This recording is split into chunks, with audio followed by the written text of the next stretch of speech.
Bon, imaginons la scène juste 2 secondes. On est en juillet 2025. Ça se passe à Dover, en Floride. Ouais, l'affaire Sharon Brightwell. Exactement. Donc, Sharon est tranquillement chez elle, une journée, tout ce qui est de plus banal, quoi. Et là, son téléphone sonne. Elle décroche. Et en une fraction de seconde, c'est la panique absolue. L'horreur totale pour n'importe quel parent, en fait. C'est ça. Au bout du fil, c'est sa fille. Enfin, elle est en larmes, elle est totalement inconsolable, la respiration hyper haletante. Elle a du mal à parler, c'est super oppressant. Grave. Et elle lui explique qu'elle vient d'avoir un accident de voiture terrible, que le choc, et ça c'est le détail atroce, que le choc lui a fait perdre le bébé qu'elle attendait. Et que la police menace de la mettre en prison immédiatement. Et bien sûr, elle demande de l'argent. Voilà. Elle supplie sa mère de l'aider à payer une caution et un avocat dans la seconde.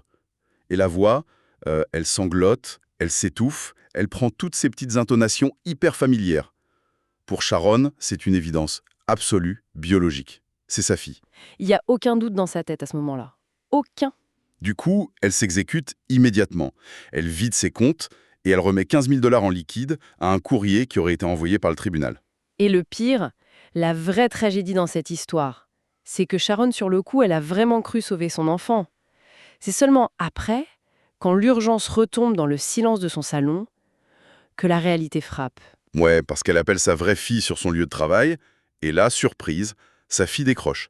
Elle est parfaitement en vie, totalement indemne, et elle comprend pas du tout pourquoi sa mère hurle au téléphone. Parce que la voix en pleurs qu'elle a entendue, c'était pas l'humaine. Non, c'était une illusion parfaite, une reconstruction intégrale générée par une intelligence artificielle, fabriquée en quelques minutes pour quelques euros, juste à partir de minuscules extraits audio volés sur les réseaux. Et c'est là que ça devient glaçant. Parce que ce genre d'histoire, c'est plus de la science-fiction dystopique. C'est notre réalité quotidienne maintenant. C'est clair.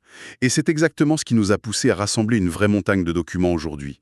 On va se baser sur la grande enquête publiée en mars 2026 par le média Block News. Ouais, une enquête super fouillée qu'on a croisée avec des données du FBI, de McAfee et de Consumer Reports. Ok, décortiquons tout ça.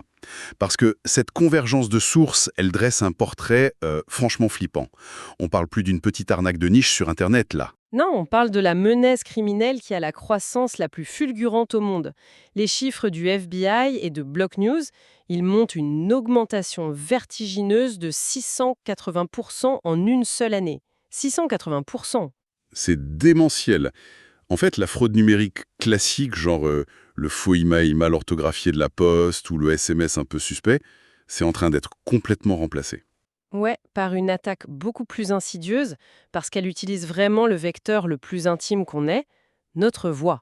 Alors, notre mission pour cette plongée d'aujourd'hui, c'est vraiment de comprendre la science, la psychologie et la véritable industrialisation derrière ce phénomène, pour que les personnes qui nous écoutent puissent se blinder contre cette menace. Il faut vraiment armer les gens avec ces connaissances, ouais. Crédule. Et je veux ton avis là-dessus. Il suffirait aujourd'hui de 3 à 5 petites secondes d'enregistrement audio pour cloner une voix avec 85% de précision. C'est fou, hein? 3 secondes. Je veux dire, c'est à peine le temps de dire bonjour, je suis bien arrivé. Comment c'est physiquement possible pour une machine de capter toute une identité vocale en si peu de temps? En fait, pour comprendre comment cette barrière est tombée, il faut regarder la façon dont l'intelligence artificielle digère le son aujourd'hui. Il y a eu une vraie rupture technologique majeure. C'est-à-dire, on est loin des vieilles voix de robots là. Ah ouais, il faut complètement oublier les vieilles synthèses vocales d'il y a quelques années, tu sais, ces voix un peu métalliques qui fonctionnaient en découpant et en recollant des syllabes préenregistrées. Ouais, genre les vieux GPS des années 2010. Exactement. N'importe quel cerveau humain captait l'imposture en une demi-seconde. Mais aujourd'hui, les algorithmes de clonage vocal, ils utilisent l'apprentissage profond, le deep learning. Ils font pas qu'écouter le son. Ils font quoi alors? Ils analysent ce qu'on appelle un spectrogramme. Attends, un spectrogramme. Donc la machine, elle transforme le son en une image visuelle? C'est exactement le principe, ouais. Un spectrogramme, c'est une représentation visuelle super détaillée des fréquences audio. C'est un peu comme une carte topographique du son. Ok, je vois l'idée. Et en analysant cette image, le réseau de neurones, il cherche pas juste à imiter le son final, il fait de la vraie rétro-ingénierie. Waouh! Donc à partir de ces 3 malheureuses secondes d'audio, Voilà, il cartographie la géométrie unique du conduit vocal de la personne. Il déduit mathématiquement la forme de la gorge, la capacité des poumons, la résonance spécifique de la cage thoracique. même les micro-habitudes de respiration, j'ai lu dans le rapport. Absolument. C'est plus une simple imitation en surface. C'est une reconstruction biométrique complète de ton appareil phonatoire. C'est là que ça devient vraiment intéressant. Et flippant. C'est un peu comme si on avait affaire à un cambrioleur ultra sophistiqué. Avant, le faussaire, il essayait de limer une fausse clé en regardant l'original de loin. Ouais, une copie un peu grossière. Voilà. Mais aujourd'hui, l'IA, elle scanne littéralement l'intérieur de la serrure au laser pour forger un pass universel parfait. Et la machine, une fois qu'elle a compris la forme de la serrure, elle peut générer des mots que la personne n'a même jamais prononcés. Exactement. Et elle le fera avec la résonance pulmonaire exacte de la victime, ce qui amène une dynamique super importante, hein. La qualité du modèle dépend complètement de la qualité de la matière première. Donc, plus on lui donne de sons, Plus l'algorithme dispose d'un audio net, plus le clone devient indétectable. Il va capturer les rires, les hésitations, les chuchotements. 3 secondes, c'est la base, mais avec plus, c'est la perfection. ce qui m'amène à une question inévitable sur nos habitudes numériques à tous. Si ces algorithmes sont si friands de données vocales de haute qualité, qu'est-ce que ça implique pour la création de contenu aujourd'hui? C'est le gros problème, ouais. Bah oui, je pense notamment à cette mode de publier une version podcast audio de ces interventions ou de mettre en ligne des heures d'interviews sur YouTube, en rendant un fichier audio super propre, très long, sans bruit de fond, dispo pour tout le monde. Est-ce qu'on n'est pas tout simplement en train d'offrir les clés de notre identité biométrique sur un plateau d'argent? Eh bien, les données du rapport McAfee de 2025, elles valident totalement cette inquiétude. L'étude révèle que 53% des adultes partagent leurs données vocales en ligne au moins une fois par semaine. Plus de la moitié, c'est énorme. Et près de la moitié de ces gens le font jusqu'à 10 fois par semaine. Chaque version podcast audio publiée, chaque note vocale partagée dans un groupe WhatsApp un peu public, ça constitue un vivier inépuisable pour ces algos. En gros, on a collectivement fourni le carburant de cette industrie criminelle sans s'en rendre compte. Totalement bénévolement, ouais. Mais attends, il y a une pièce du puzzle qui me manque là. Avoir la clé biométrique, la voix parfaite, c'est que la première étape. L'arnaque de Sharon Brightwells en Floride, ça s'est pas fait avec un vieux message enregistré, c'était un vrai appel téléphonique. Avec de l'interaction en direct, oui. Voilà. Et même si la voix est dingue, il y a forcément des petites latences, des anomalies dans le contexte, des choses bizarres. Pourquoi les victimes, qui sont souvent des gens très rationnels, elles prennent pas 5 secondes pour se poser la question? Pourquoi l'esprit critique s'évapore si soudainement? C'est vraiment la partie la plus fascinante du rapport. Le docteur John H. Griffin, qui est un chercheur spécialisé là-dedans, il explique que c'est pas du tout, mais alors pas du tout un problème de naïveté. Ah bon? C'est quoi alors? C'est un véritable piratage neurologique. L'évolution humaine, sur des millions d'années, elle a programmé notre cerveau pour traiter la voix d'un proche d'une manière très très spécifique. Ok, donc il y a un mécanisme biologique derrière ça. Exactement. Quand on entend la voix de son enfant en détresse, le signal sonore, il court-circuite complètement le cortex préfrontal. Le cortex préfrontal, c'est la zone de la logique, c'est ça? C'est ça, la logique et l'analyse. Le son contourne cette zone pour aller frapper directement l'amygdale, qui est le centre de la mémoire émotionnelle et de la survie. Ce que ça veut dire au fond, c'est que la machine déclenche une réaction de panique chimique dans notre cerveau avant même qu'on ait le temps physique de réfléchir. C'est exactement ça. L'IA crée une réalité émotionnelle artificielle qui supprime instantanément tout scepticisme. Donc les escrocs, ils exploitent pas un manque d'intelligence. Ils exploitent une faille biologique fondamentale de l'être humain. C'est presque déloyal en fait. C'est totalement déloyal. Et l'enquête de Block News met en lumière l'application la plus cruelle de cette faille, ce qu'on appelle l'arnaque aux grands-parents ou le kidnapping virtuel. Ah oui, j'ai vu ça. Les cibles, c'est souvent des personnes de plus de 60 ans, non? Ouais, parce qu'elles utilisent beaucoup plus le téléphone comme canal de confiance principal et qu'elles ont souvent des économies disponibles rapidement. L'arnaque frappe toujours sur le terrain de l'urgence vitale. Et dans l'anatomie de cette arnaque, le rapport souligne un détail narratif qui est un vrai coup de génie machiavélique. Presque systématiquement, la fausse voix en larmes va glisser cette petite phrase « Surtout, ne préviens pas papa et maman, je veux pas les inquiéter ». Ou ne dis rien à la police. Ouais, c'est terrifiant d'intelligence manipulatrice. Mais pourquoi cette phrase précise? Qu'est-ce qu'elle fait concrètement? Elle accomplit 2 choses essentielles. Premièrement, elle isole la victime émotionnellement en créant un espèce de faux pacte de secret. Ok. Et deuxièmement, et c'est le plus pervers, elle bloque la seule et unique action qui pourrait faire s'effondrer l'arnaque. La vérification externe? Exactement. L'urgence t'empêche de réfléchir, l'émotion te force à agir tout de suite, et le secret imposé coupe ta seule voie de secours. T'es pris au piège. C'est redoutable. Et il faut bien préciser que ce mécanisme neurologique ne piège pas que les personnes âgées avec leur famille. Le rapport cite un cas hallucinant, celui de Steve Beauchamp. Ah oui, l'homme d'affaires. C'est un cas d'école. Un mec de 82 ans, rompu aux affaires, qui a perdu 690 000 $ de son fonds de retraite. Pourquoi? Parce qu'il pensait être en contact avec Elon Musk. Enfin, un deepfake d'Elon Musk, pour être précis. Et juste pour clarifier rapidement pour notre audience, un deepfake, c'est une contrefaçon numérique générée par l'IA en temps réel. Ça superpose un faux visage et une fausse voix sur une vidéo avec un réalisme bluffant. Ouais, tu y vois que tu feux. Et le cerveau de Steve Beauchamp, pourtant habitué aux gros contrats, il a été conditionné à baisser la garde face à un visage et une voix mondialement connue. La familiarité, même si c'est parasocial avec une star, ça court-circuite la prudence de la même manière. Et si on relie ce piratage psychologique individuel à la situation économique globale, on observe une bascule qui est vraiment terrifiante. L'industrialisation de l'arnaque. C'est ça, les réseaux criminels ont compris un truc simple. Si la méthode marche sur un retraité pour lui piquer 15 000 $, elle peut très bien marcher sur une multinationale pour des millions. On assiste carrément à l'industrialisation massive de l'arnaque aux faux PDG. Deloitte projette d'ailleurs que ces fraudes générées par l'IA, elles coûteront près de 40 milliards de dollars à l'économie mondiale d'ici 2027. La menace, elle est devenue systémique. Et l'exemple le plus ahurissant de cette échelle industrielle, c'est le cas de la firme Arup, à Hong Kong, début 2024. Le rapport décrit la scène et c'est fou. Un employé aux finances reçoit une invitation pour une réunion vidéo urgente sur Zoom. Classique en entreprise, ouais. Il se connecte. Sur son écran, il voit son directeur financier, il voit d'autres cadres dirigeants de la boîte. Tout le monde a l'air super sérieux, il parle de transfert de fonds hyper confidentiels. Du coup, l'employé fait son job, il valide 25 millions de dollars de virement. 25 millions! Et la chute de l'histoire. Sauf que la réalité, c'est qu'il était le seul être humain vivant dans cette réunion. Tous les autres visages, toutes les autres voix, c'était généré par l'IA. C'est un braquage de banque colossal réalisé avec des putains de marionnettes numériques.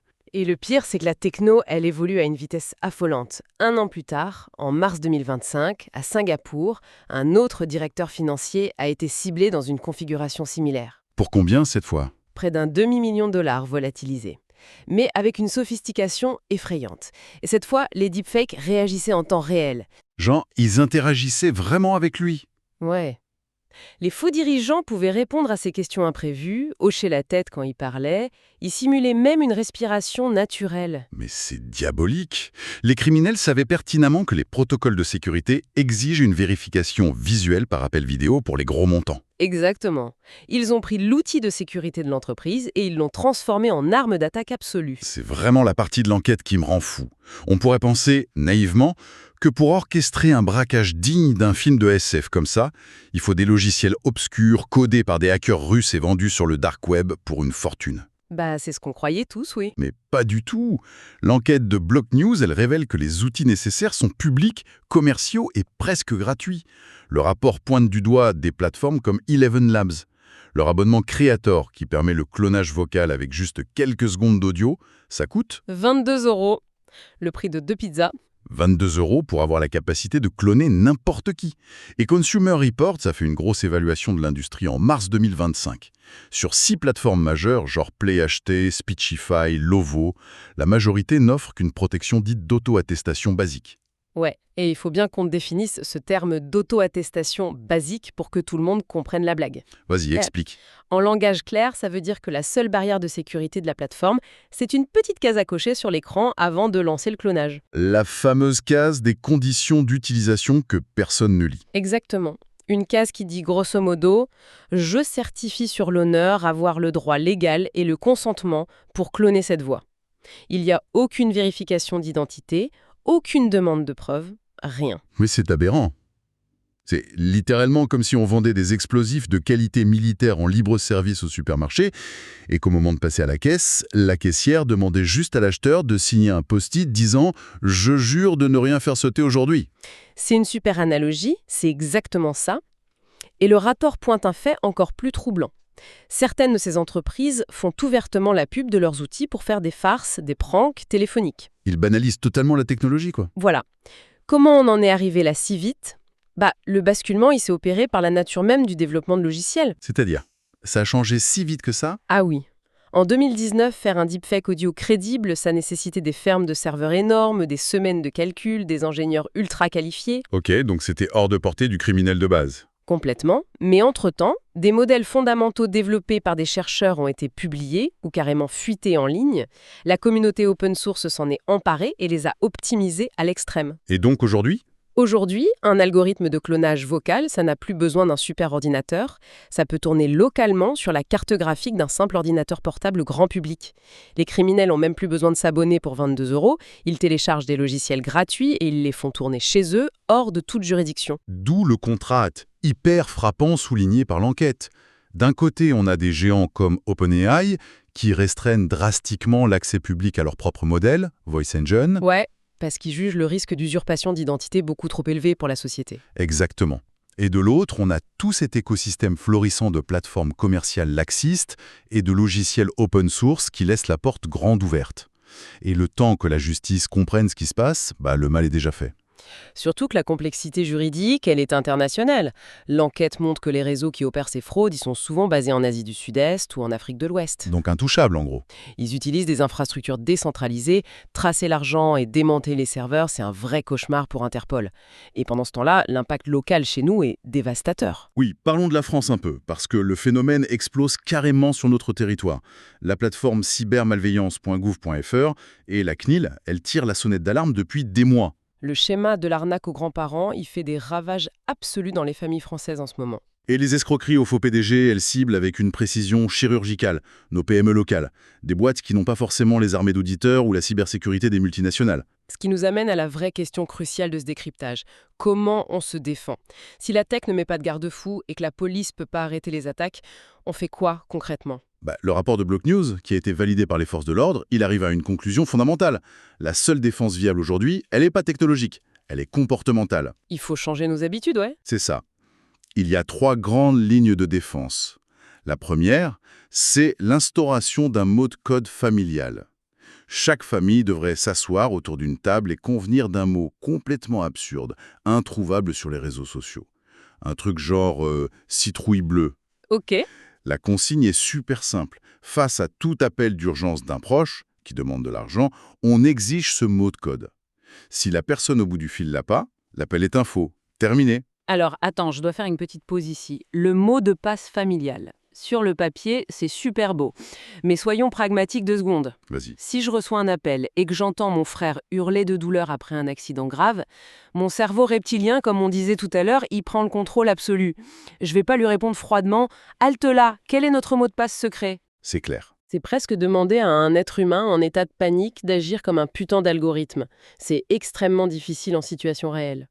C'est une excellente remarque, et c'est exactement pour ça que les experts disent que le mot de passe, c'est pas tant un outil de vérification qu'un outil de friction. De friction 1. C'est-à-dire, En cybersécurité, les arnaqueurs y cherchent la fluidité totale. Ils veulent que la victime glisse de l'émotion à l'action sans aucune pause. Exiger qu'une famille pense à un mot de passe, c'est imposer une friction artificielle. C'est forcer ton propre cerveau à s'arrêter juste 10 secondes. Et souvent, ces 10 secondes suffisent à dissiper le brouillard émotionnel. ah je vois, c'est un coupe-circuit.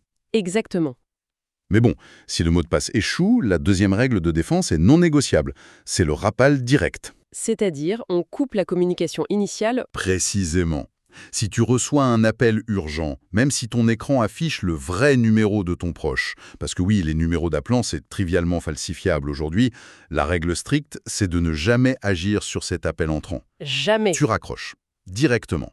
Puis, tu composes toi-même le numéro de ton proche qui est enregistré dans ton téléphone. C'est ce qu'on appelle une vérification hors bande. Et là, la magie opère. Voilà. Dans 99% des cas, le proche va décrocher tranquillement au bureau ou au supermarché en train de faire ses courses et l'illusion s'effondre instantanément. Et j'imagine que pour les entreprises, face au faux zoom de PDG, la logique de friction, c'est exactement la même. Absolument. Le rapport insiste lourdement sur la création de protocoles stricts de vérification multicanale. Donc, si le PDG demande un transfert d'argent hyper urgent par email ou par vidéo, le comptable doit avoir l'obligation formelle de confirmer cet ordre par un tout autre canal. Par exemple, un appel vocal sur une ligne interne ultra sécurisée ou un système de double validation avec un autre cadre de la boîte. L'urgence fabriquée, c'est l'arme de l'attaquant. Le temps et la procédure rigide, ce sont les boucliers de l'entreprise. C'est super bien résumé.